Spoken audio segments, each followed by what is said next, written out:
ተገቢነት የሌለው የዋጋ ጭማሪ በሚያደርጉና በህገወጥ ነጋዴዎች ላይ እርምጃ እየተወሰደ እንደሚገኝ የወላይታ ሶዶ ከተማ ንግድና ገበያ ልማት መምሪያ አስታወቀ። የሚዛን ማጭበርበር ለማስቀረትና ሸቀጣ ሸቀጦች የዋጋ ተመን ሰንጠረዥ ወጥቶላቸው እንዲሸጡ ለማስቻል የቁጥጥር ስራ በትኩረት እየተሰራ እንደሚገኝም ተመላክቷል። አለማየሁ ዋልቶ ተጨማሪ አለው። የህዝብ አገልጋይ የሆኑ ነጋዴዎች የመኖራቸውን ያህል አላግባብ ጥቅም ለማግኘት የሚሹ ራስ ወዳድ ነጋዴዎችም አይጠፉም። ህገወጥ የንግድ እንቅስቃሴ ዘርፈ ብዙ ገጽታዎች እንዳሉት የጠቆሙት የወላይታ ሶዶ ከተማ ንግድና ገበያ ልማት ጽሕፈት ቤት ኃላፊ አቶ ከበደ ዳና መሰል እንቅስቃሴ ውስጥ በሚገኙ ነጋዴዎች ላይ የተጀመረው እርምጃ ተጠናክሮ እንደሚቀጥል ገልጸዋል። አለ ምክንያት ዋጋ መጨመር ያስጠይቃል በህግ። ስለዚህ ከተማ ላይ ያለው ቁጥሩ ቀላል ያልሆነ ስግብግብ ግለሰብ ነጋዴዎች ዋጋ እየጨመሩ ነው ያሉት። ስለዚህ እሱን ተከታትለን የግንዛቤ ማስጨበጥ ስራ እየሰራን ያለነው፣ ጎን ለጎን ግን እርምጃ የመውሰድ ስራ አጠናክረን እንቀጥላለን። ከዋጋ ጋር ያለው ነገር በጣም ብዙ ሮሮ እየተነሳ ነው ያለው። ያ ማለት ምንም ነገር ምክንያት ሳይኖር በእቃዎች ላይ ዋጋ ይጨምራሉ። ስለዚህ የእቃ ዋጋ የመለጠፍ ጉዳይ ግዴታ እንደሆነ እያስተማርን ያለነው። ዛሬ አይታችሁ ከሆነ ዋጋ ያለጠፉ ነጋዴዎችም ጭምር እርምጃ እየተወሰደ ነው ያለው። ዋጋ መለጠፍ አለባቸው። ለዋጋ ማነጻጸሪያ የሆነው የገዙበት ደረሰኝ ማሳየት መቻል አለባቸው። ሲሸጡ በደረሰኝ መሸጥ መቻል አለባቸው።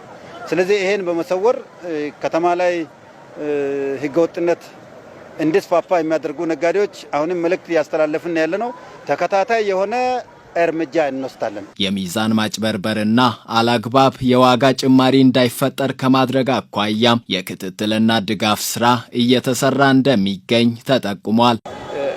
የሚዛን መመርመሪያ እቃዎች አሉ። እሱን በማስቀመጥ የነጋዴውና የኛ ትክክለኛ የሆነ ሚዛን መመርመሪያ ግራሞች ጋር አንድ ላይ በማነጻጸር ከዚህ በፊትም ተሰርቷል።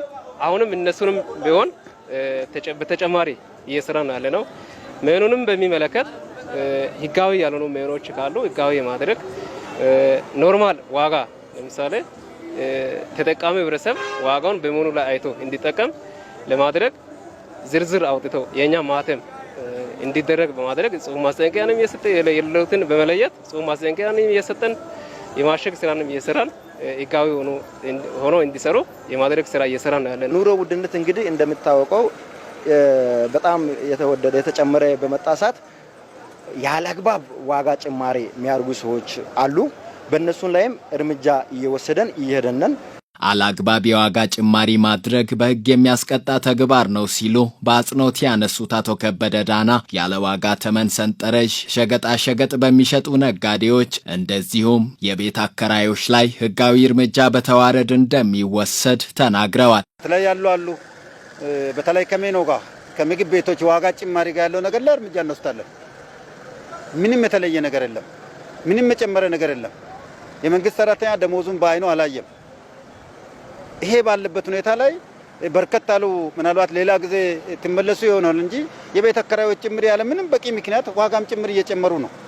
ምንም ቤት ኪራይ ላይ የጨመረ ግብር የለም፣ የተለየ ነገር የለም። ነገር ግን 1000 እና ከዛ በላይ እየጨመሩ እንደሆነ መረጃዎች እየደረሱን ያለው።